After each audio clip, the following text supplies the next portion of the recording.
Hi guys, this is Asi. I just want to share you some features of Airpods Pro and how I enjoy using this for everyday routine. Also giving you tips and tricks using Airpods Pro. So let's go.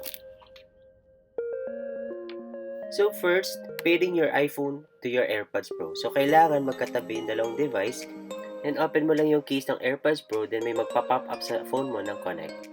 Then you need to press yung button sa likod ng Airpods Pro para mag-connect.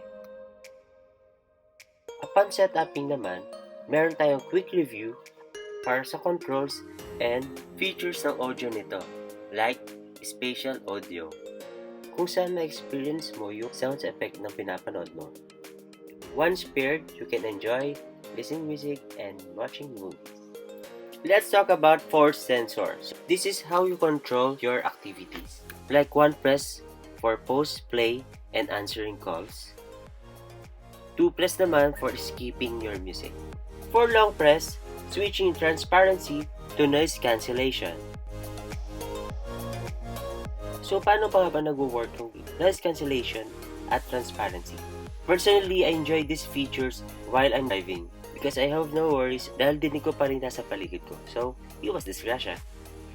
How about noise cancellation? You can activate noise cancellation while you're meeting, so that focus ka sa mga agenda at wala kang ma-miss sa meeting. Dahil ibablock nito ang noise sa paligid mo para focus ka sa iyong ginagawa. Easy access din to kahit nanonood ka ng movie. Swipe up lang from control center, then force touch yung volume control and select mo lang sa noise control.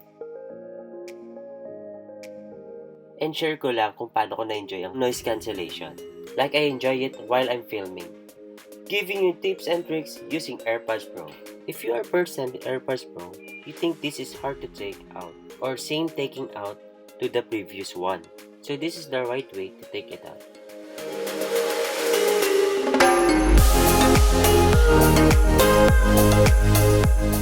How to find your misplaced and lost Airpods Pro. Surprisingly, your Airpods Pro can locate. Just go to Find My App and you can see your Airpods Pro located kung saan ito huling kumonek. You can play sound kung ito ay nawala. Resetting your Airpods Pro for whatever reason. Put your Airpods Pro case and close it. Wait for 30 seconds. Then go to Settings, Bluetooth, open the I symbol, scroll down, then forget device. And now you can pair it all over again. Thank you for watching for this video. Bye!